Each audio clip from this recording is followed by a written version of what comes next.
అందరికీ నమస్కారం. ఈరోజు నాకు చాలా సంతోషంగా ఉంది. నేను ఈ విషయం ఇంతకుముందే ఎస్వి రామారావు గారికి చెప్పాను. ఆయన నాకు ఈ అవార్డు ఇస్తున్నాము మేము యువ కళావాహిని తరఫున సారిపల్లి కొండలరావు గారి ఆధ్వర్యంలో చెప్పినప్పటి నుంచే నాకు చాలా సంతోషంగా ఉంది. ఎందుకంటే నాకు చిన్నప్పటి నుంచి అనేక కోట్ల మంది తెలుగు వాళ్ళ మాదిరి నాకు కూడా అక్కినేని అంటే పిచ్చి, ఆత్రేయ అంటే పిచ్చి. వాళ్ళిద్దరూ కలిసి చేసిన మోగ మనసులు సినిమా చూసిన రోజునే నేను రచయితనయ్యాను. ప్రాణం నాకు. అలాంటిది ఎక్కడో జర్నీ మేము నాటకం ఆడుతుంటే పరాసాగర్ మెడ్రాస్లో ఆ నాటకాలు చూడడానికి ఆత్రేయ గారు వచ్చి అక్కడ కూర్చున్నారు. చూసి నాకు ఒళ్ళు జల్లరించిపోయింది. పోయి డామ్మని ఆయన కాళ్ళ మీద పడ్డాను. ఎవరు నువ్వు అన్నాను. సార్ నా పేరు రాజేంద్ర కుమార్ అండి, మాది కూడా నెల్లూరే అన్నా. ఓకే అన్నాడు. ఇంకేం మాట్లాడితే ఆయనతో నమస్కారం పెట్టి వచ్చేసాను. ఆయన చూశాను, ఆయన పాదాలకు నమస్కారం పెట్టాను అన్న ఫీలింగ్ చాలా రోజులు నేను అది క్యారీ చేశాను. అలాంటిది ఈరోజు ఆయన పేరు మీద నాకు ఒక చిన్న అవార్డు. మరో చరిత్ర సినిమాలో ఒక సన్నివేశం ఉంటుంది. హీరోయిన్ సరిత ఒక గదిలో మొత్తం బాలు బాలు బాలు అని చెప్పి కమల్ హాసన్ పేరు రాస్తుంది. మిశ్రా వస్తాడు, వచ్చి ఆ రూమ్లో ఒక మూల కింద చిన్న అక్షరాలతో అతని పేరు రాసుకుంటాడు. ఇదొక్కటి నాకు ఇవ్వు అని. ఇప్పుడు నా పరిస్థితి అంతే. నా పేరు కూడా ఒక మూల. ప్రపంచం అంతా ఆత్రేయ ఉంటే ఒక మూల. ఆత్రేయ పేరు మీద అవార్డు తీసుకున్న ఒక రచయిత. అది నా ఆనందం. ఆ ఆనందాన్ని నాకు కలిగించిన వాళ్ళు ఎస్వి రామారావు గారు, మా లంకా లక్ష్మీనారాయణ గారు, ఆయన పెద్ద ఆయన సారిపల్లి కొండలరావు గారు. యువ కళావాహిని సభల్లో కొన్నిట్లో నేను పాల్గొన్నా. నాకు అవకాశం వచ్చింది.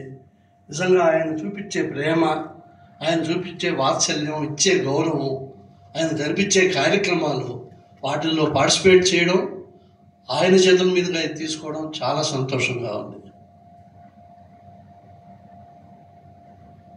సుద్దాల అశోక్ తేజ్ గారు మాట్లాడారు. ఆయనతో నాకు కొంత అనుబంధం ఉంది. ఆయన గురించి నాకు కొంచెం చెప్పాలనిపిస్తుంది. ఎందుకంటే ఆయన చెప్పుకోలేదేమి గమ్మత్తైన విషయాలు. అంటే కొత్తగా ఆయన బాగా రాశాడు, బ్రహ్మాండంగా రాశాడని అందరూ చెప్తారు. అది నేను చెప్పేది ఏముంది. ఆత్రేయ గారికి సుద్దాల అశోక్ తేజ్ గారికి ఒక పోలిక ఉంది, ఒకటి లేదు. పోలిక ఏమిటంటే ఆయన గుండె లోతుల్లోంచి రాస్తాడు, ఈయన గుండె లోతుల్లోంచి రాస్తాడు. పోలిక లేనిది ఏంటంటే ఆయన ఇస్తానన్న టైంకి ఎప్పుడూ ఇవ్వడు, ఈయన ఇస్తానన్న టైంకి టెన్షన్గా ఇస్తాడు. నా కళ్ళారా నేను చూశాను. గురువు గారి దగ్గర పాటలు నేను రాసి అక్కడే మా ఇద్దరికి బాగా సాన్నిహిత్యం. తేజ పిలిపించండి అయ్యా అనేవాడు. వచ్చేవాడు, గురుగారు కూర్చునేవాడు. ఇది సన్నివేశం బేగ్గా అదేం ఉండదు అక్కడ.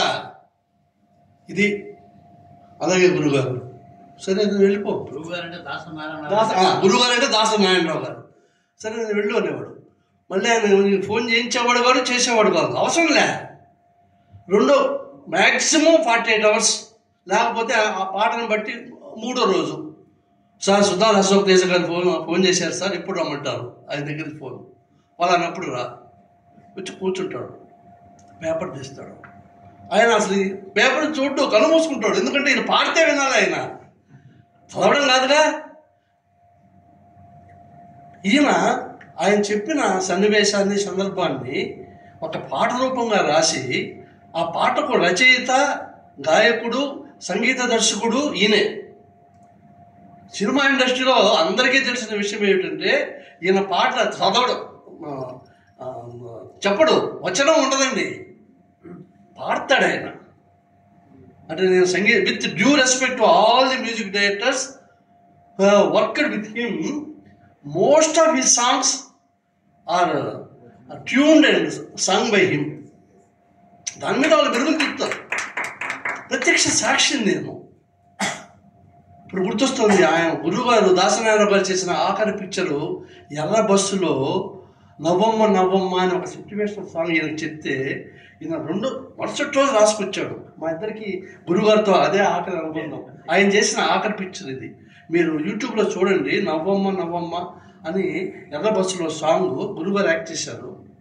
మంచి సందర్భం, కీరవాణి చేత పాడించారు, అశోక్ తేజ గారు రాశారు. ఎంత బాగుంటుందో, ఎన్ని పాటలండి.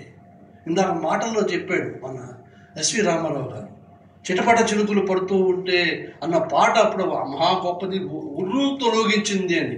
అప్పట్లో చిటపట చినుకులు పడుతుంటే తెల్ల చీర కట్టుకున్నది ఎవరి కోసము, చంగావి రంగు చీర, ఇలాంటి పాటలన్నీ ఆ పాట వల్ల లక్షలు కలెక్ట్ చేశాయి నాగేశ్వరరావు గారి పిక్చర్స్. తర్వాత రోజుల్లో అడవిరావుడు సినిమాలో వేటూరు గారు రాశారు, ఆరేసుకోబోయి బారేసుకున్నానది. ఆ పాట ₹1,00,00,000 పాట అని అప్పట్లో చెప్పుకునేవాళ్ళు. కొన్ని వందల కోట్ల విలువైన పాటలు 2 రాశాడు ఈ మధ్య. ఫిదా సినిమాలో రాసిన పాట మీరు నొక్కండి, 30 కోట్లు 40 కోట్లు విన్నారండి. It is a fact. ఏమండి, నెక్స్ట్ లవ్ స్టోరీలో రాశారు పాట, సారంగా జరిగా. మీరు నొక్కండి, ఆ మాట వినొద్దు, మీరు నొక్కండి. పక్కన వస్తుంది 25 కోట్లు ఏంటండి, నాకు అర్థం కాదు. ఆ మైకేల్ జాక్సన్ వాళ్ళని ఎప్పుడో వచ్చినట్టు విన్నాను నేను. ఒక తెలుగు పాట ప్రపంచపరంగా 25 కోట్లు 30 కోట్లు వినడం ఏంటి? ఆ సినిమాలో ఆ రూపురేఖలు మార్చేసారు కదా ఆ పాట వల్ల. అసలు అంటే అప్పుడు వేటూరు గారి పాట ₹1,00,00,000 పాట ఇది, ఎన్ని కోట్ల పాట ఇది? సైడ్ బై సైడ్ అదే ఆత్రేయకు ఈయనకు ఉన్న సారూప్యం అదే. చంగాయ రంగు చీర ఆయనే రాస్తాడు, మనసు గతింతే ఆయనే రాస్తాడు, ఇంకో మంచి పాట ఆయనే రాస్తాడు. అలాగే సైడ్ బై సైడ్ త్రిపులాల్లో ఆయన రాసిన పాటలు. కొమరం భీముడు అన్న సాంగ్ ఏమిటి, ఇప్పుడు అప్లై చేశారా, అయిపోయిందో, నేషనల్ అవార్డు రావాల్సిన పాటది.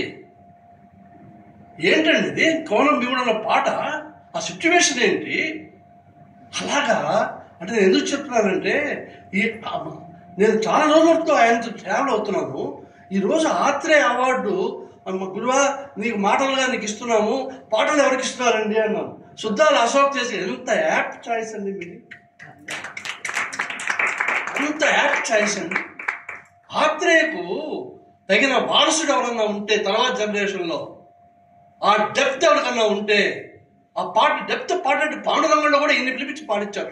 ఏ కృష్ణ ముకుంద మురారి అన్న పాట మళ్ళీ రాయాల్సి వస్తే ఏమండి, రాఘవేంద్ర గారు ఎవరిని పిలిపించాడు? ఆయన ఎవరన్నా పిలిపించగలడు. అశోక్ తేజ గారి చేత రాయించాడు, మహాద్భుతంగా రాశాడు.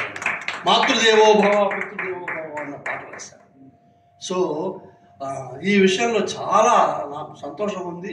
నన్ను ఎక్కువ అభిమానించే నా మిత్రుడు, ఎంతో సాధించిన గొప్ప రచయిత. ఆయన గురించి ఇందాక మన మావిడి హరికృష్ణ గారు చాలా బాగా చెప్పారు. నేషనల్ అవార్డు తీసుకున్నాడు. మేము రచయితలు అందరం కలిసి ఆయనకు అప్పట్లో సన్మానించుకున్నాం. ఆ సభలో నేను ఉన్నాను, మళ్ళీ ఈ సభలో కూడా నేను ఉండడం ఆయనతో పాటు కాకతాళీయమైనా నాకు చాలా ఆనందంగా ఉందండి. ఈయన ఫుల్ మ్యూజిక్ డైరెక్టర్ అండి. ఆత్రేయ గారు సగం మ్యూజిక్ డైరెక్టర్ నేను అంటాను. ఎందుకంటే ఆయన పాట ట్యూన్కి ఎప్పుడు రాయలేదు. పాట ఇస్తే న్యూస్ పేపర్కైనా ట్యూన్ చేసే కేవి మహాదేవన్ గారు ట్యూన్ చేశారు అని చెప్పి అంటారు.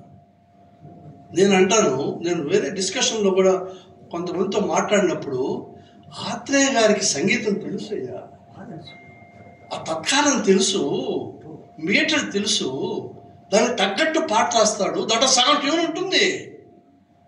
ఇప్పుడు కేవి మహాదేవన్ గారు ఆ పాట ట్యూన్ చేశారు అన్నారు.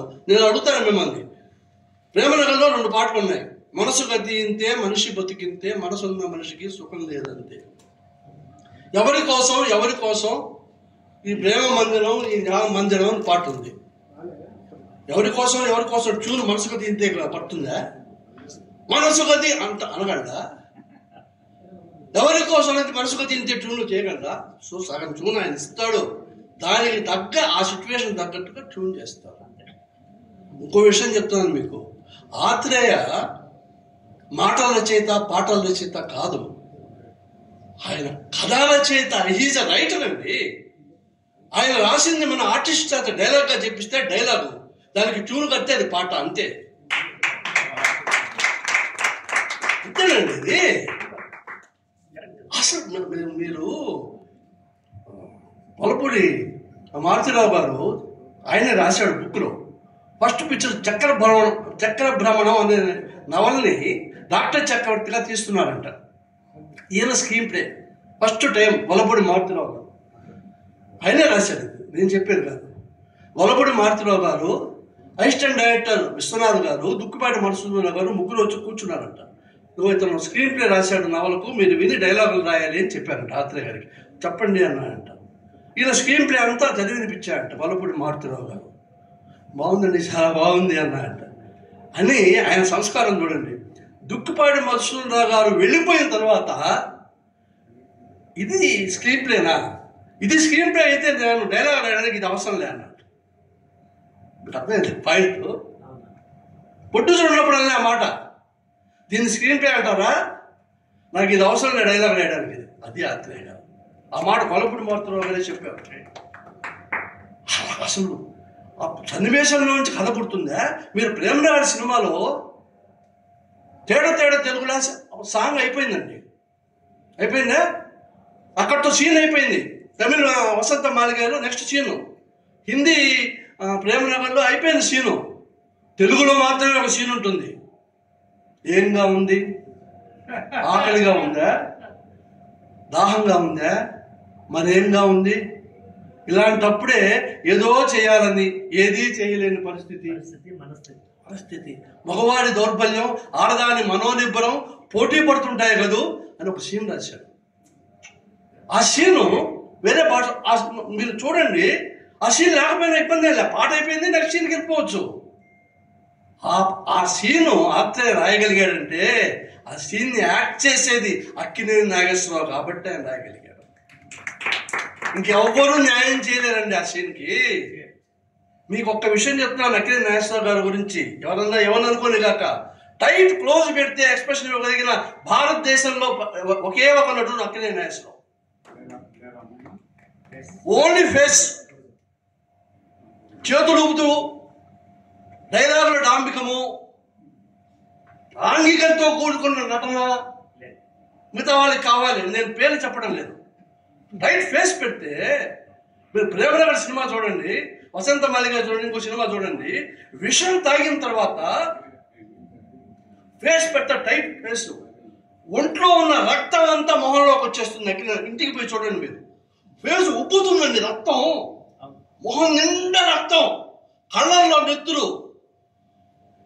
ప్రేమ నగర్, నా ప్రేమ నగర్ సాంగ్ స్టార్ట్ అవుతుంది. ఆ క్లోజ్ ఎవరి మీద తీయలేదండి.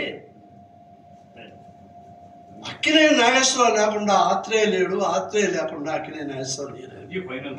That is the final point. అందుకే మా అన్న అశోక్ తేజ గారు మిమ్మల్ని అభినందించాలి.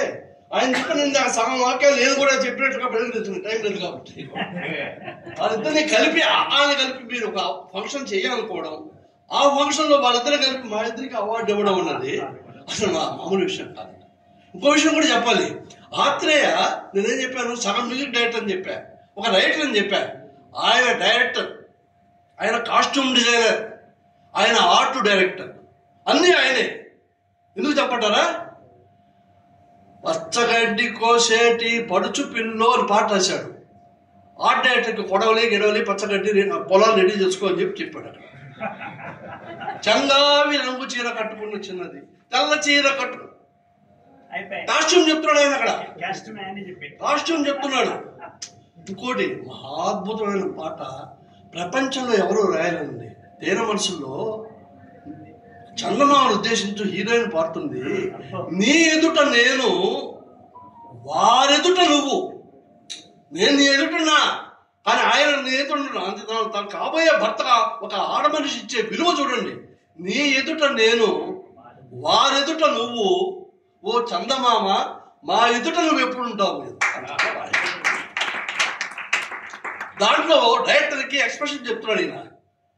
పెళ్లి చూపులకు ఆయన వచ్చాడు, ఎదురుగ్గా నేనున్నా, చూద్దామని తలకాయ ఎత్తుతున్నా, సిగ్గు నన్ను కమ్మేసింది, కళ్ళలో కళ్ళు పెట్టి చూడలేకపోయినా, నా కళ్ళు ఆయన ఎడదరాగా పోయాయి, నేను తలదాచుకుందుకు ఆ ఎడద చాలని సంతోషపడ్డాను. మొత్తం డైరెక్షన్ చెప్తున్నాడు ఆయన. అక్కడ ఆర్టిస్ట్ ఎక్స్ప్రెషన్ చెప్తున్నాడు. అది ఆత్రేయ అంటే. అది ఇంకెవరికి అంత మహానుభావుడు. అది ఎన్ని పాటలు, ఎన్ని అమ్మాయే పుడుతుంది, అబ్బాయే పుడతాడు, ఆకలి ఉండదు, దాహం ఉండదు, ఇలా ఎన్నో ఎన్నో ఎన్నో ఎన్నో మాటల పరంగా చూసుకుంటే ఇంకెన్నో ఉన్నాయి. చెప్పుకుంటూ పోతే అదొక మహా 2 సముద్రాలు అన్నారు మీరు, 2 ప్రపంచాలు అన్నారు మావిడి హరికృష్ణ గారు. సో ఇంకోటి కూడా నేను చెప్పాలి. ఒక కన్ఫెషన్ ఉంది నాకు, అది చెప్పేసి ముగిచ్చేస్తాను నేను. మూగ మనసుల్లో ఒక డైలాగ్ చెప్తారు, ఆత్రేయ రాస్తాడు, నాగేశ్వర గారు చెప్తారు. అమ్మాయి గారు, మిమ్మల్ని పుట్టించే ముందు దేవుడు నన్ను పిలిచి పుట్టించాడు. నేను వెళ్ళి నెక్స్ట్ ఆ అమ్మాయి వస్తుంది, ఆ అమ్మాయి కానీ జాగ్రత్తగా చూసుకోరా అని నన్ను పుట్టించాడండి అంటాడు. నేను ఒక కన్ఫెషన్ చేయాలి దీనికి. నేను 2వ పిక్చర్ బావా బామ్మర్ది రాశాను. బావా బామ్మర్దిలో అక్క తమ్ముళ్ళ అనుబంధం ఉంటుంది. అక్కతో చెప్పకూడదుగా, హీరోయిన్తో చెప్తాడు, అక్క బిట్టు ఉంటుంది. నీకు తెలియదు, అక్కను పుట్టించే ముందు దేవుడు నన్ను పిలిచి, అక్క పుట్టిన తర్వాత నేను రాసింది, అదే పిచ్చిమాల అది ఎలా బతుకుతుంది, ఒరే నువ్వు వెళ్ళి మీ అక్కకు తమ్ముడుగా పుట్టి మీ అక్కని జాగ్రత్తగా చూసుకోరా అని నన్ను పుట్టించాడు అని రాశాను.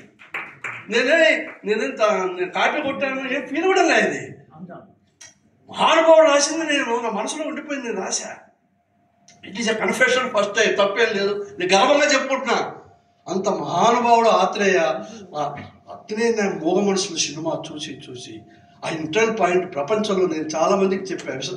నేను చేసిన దాసనారాయణరావు గారు అక్కినేని గారి ఫ్యాన్ కదా, దాసనారాయణరావు గారు కూడా చెప్పారు, గురుగారు మీరు చేసిన 150 సినిమాలు, చుట్టుపక్కల వచ్చిన గొప్ప సినిమాలు, వీటన్నిటిని దృష్టిలో పెట్టుకొని నేను చెప్తున్నా, మూగ మనుషులు లాంటి ఇంటర్నల్ పాయింట్ ఇప్పటిదాకా రాలేదని.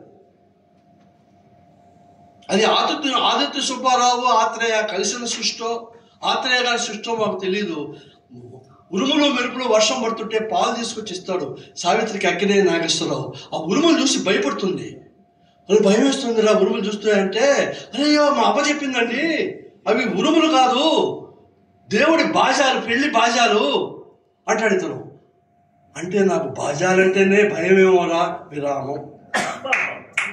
ఇటువంటి ఇంటర్నల్ పాయింట్ ఆదిత్య సుబ్బారావు గారి జీనియస్ కూడా ఉంది దీంట్లో. అనగానే మీరు చూడండి, ఈటింగ్ పాయింట్లో అరక్షణం తేడా లేకుండా విరామం అని సృష్టి పిచ్చికిపోయింది నేను ఫస్ట్ టైం చూసినప్పుడు. సో అందుకని అంటే అప్పటి అనేవాడు ఆ అని, అక్కినేని ఆత్రేయ ఆదుర్తి అనేవాడు. మహానుభావుడు ఆత్రేయ గారి చేత గొప్ప పాటలన్నీ, పాటలు మాటలు ఆదిత్య గారే రాయించారు. వాళ్ళని స్మరించుకోవడం, ఇలా నేను ఏమి భేషజం కోసమో పొగడ్త కోసమో చెప్పలేదు, మళ్ళీ రిపీట్ చేస్తున్నాను.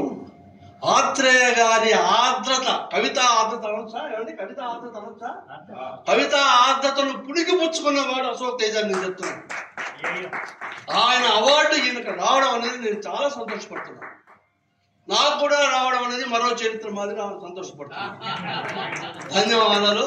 ముఖ్యంగా సారిపల్లి కొండరావు గారికి ధన్యవాదాలు.